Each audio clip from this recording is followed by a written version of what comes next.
ایک دن میں اور میرے دوست آفس کی کینٹین پر بیٹھے چائے پی رہے تھے۔ میں نے جب ان کی جانب غور سے دیکھا تو وہ بجھے بجھے سے تھے۔ وجہ پوچھی تو کہنے لگے، مجھے آج مرے ہوئے 3 سال ہو گئے۔ میں نے نظریں اٹھا کر ان کی آنکھوں میں دیکھا، جہاں اس جملے کے ساتھ ہی دنیا بھر کی نقاہت اتر آئی تھی۔ پھر کہنے لگے، میں ہمیشہ سے بدتمیز رہا۔ بچپن میں اسکول جاتے ہوئے ضد کرتا، کھانا کھاتے ہوئے ضد کرتا، نخرے کرتا، یہ نہیں کھانا، وہ نہیں کھانا۔ مجھے نہیں یاد کہ 5ویں کلاس تک میں نے اپنے ہاتھ سے نہایا، کھانا کھایا ہو، کپڑے پہنے ہو یا جوتوں کے تسمے بند کیے ہوں۔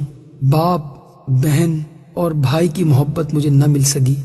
پرائمری اور مڈل اور پھر میٹرک تک یہی عادت رہی کہ رات کو سونے سے پہلے کتابیں، کاپیاں، بیگ، غرض تمام چیزیں ادھر ادھر بکھری چھوڑ کر سو جاتا، مگر صبح آنکھ کھلتے ہی دیکھتا کہ تمام چیزیں بہت سلیقے سے بستے میں پڑی ہوئی ہیں اور میرا بیگ بڑی نفاست سے میز پر رکھا ہوا ہے۔ مجھے لاکھ بار کہا جاتا کہ دودھ پی کر سونا، مگر میں نہیں پیتا تھا۔ لیکن جب صبح اٹھتا تو لبے شیریں، منہ کا ذائقہ بدلا ہوتا۔ پہل تو پتہ نہیں چلتا تھا، مگر آہستہ آہستہ پتہ چل گیا کہ رات کو نیند میں ہی دودھ پلا دیا جاتا تھا۔ رات کو کبھی آنکھ کھلتی تو دیکھتا کہ بارش ہو رہی ہے اور مجھ پر کمبل ڈال دیا گیا ہے تاکہ سردی نہ لگے۔ مجھے ہمیشہ گھر میں 2 ہی چیزوں سے چڑ رہی، ایک 11 سے 13 گھنٹے تک ہاتھ سے چلائی جانے والی سلائی مشین سے، اور دوسری روٹی کے کناروں سے کہ ان پر اکثر گھی لگنے سے رہ جاتا تھا۔ مگر روٹی کے وہ سوکھے ٹکڑے جو میں اتار دیتا تھا، نہ تو کبھی گھر سے باہر فروخت ہوتے ہوئے دیکھے اور نہ ہی کوڑا دان میں کبھی نظر آئے۔ اور جب بھی مجھے پیسے چاہیے ہوتے تو میں اسی سلائی مشین کا رخ کرتا جس سے مجھے چڑ تھی۔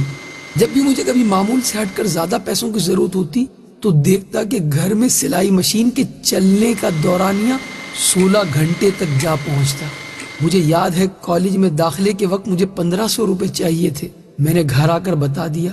اسی رات 2 بجے کے قریب میری آنکھ کھلی تو گھر کے برآمدے میں کچھ کھٹ پٹ ہوتی ہوئی محسوس ہوئی۔ ذرا غور کیا تو محسوس ہوا کہ جیسے کوئی گھٹی گھٹی سسکیوں کے ساتھ رو رہا ہے۔ چپکے سے برآمدے میں جا کر دیکھا تو موٹے شیشے کا چشمہ لگائے میری ماں جانے کب سے مشین میں دھاگا ڈالنے کی مسلسل کوشش کر رہی ہے اور ساتھ ساتھ آنسو بھی گر رہے ہیں۔ میں نے پوچھا، کیا کر رہی ہو ماں؟ ماں نے چونک کر میری طرف دیکھا اور جلدی سے آنسو صاف کرتے ہوئے چہرے پر مسکراہٹ سجاتے ہوئے بالکل صاف آواز میں کہنے لگی، وہ سامنے والی سریا کی بھائی کی شادی ہے تو اس نے کہا کہ صبح تک 2 سوٹ سلائی کر دو، اس لیے بیٹھی ہوں، لیکن دھاگا سوئی میں نہیں ڈل رہا۔ اس دن مجھے ماں کی حالت اور آنسو دیکھ کر احساس ہوا کہ مجھے کوئی چھوٹا موٹا کام کرنا چاہیے۔ میں مناسب کام بھی ڈھونڈتا رہا اور پڑھتا بھی رہا۔ ادھر FA مکمل ہوا، ادھر آفس میں کام مل گیا۔ میں نے گھر جا کر ماں کو بتایا تو وہ خوشی سے نہال ہو گئی۔ فوری شکر پارے لا کر محلے میں بانٹ دیے۔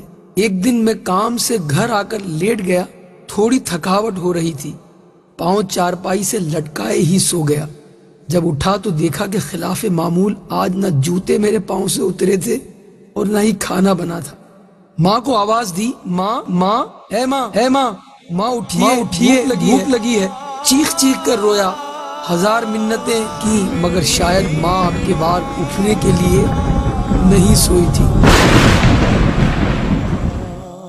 ماں کے بعد وہ گھر چھوڑ دیا، گویا قبرستان لگتا تھا۔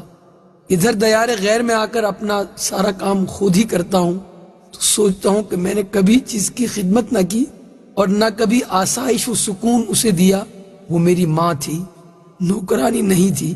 یہ کہتے ہوئے میرے اس دوست کے 2 موٹے موٹے آنسو اس کے رخساروں پر بہنے لگے۔ اللہ تعالیٰ میرے اور جن کے بھی والدین حیات ہیں سب کے والدین کو ایمان اور صحت کے ساتھ خوش رکھے۔ ماں بڑی نعمت ہے، اس کی قدر کیجیے۔ ماں بڑی نعمت ہے، اس کی خدمت کیجیے۔ ماں بڑی نعمت ہے، اس کا احساس کیجیے۔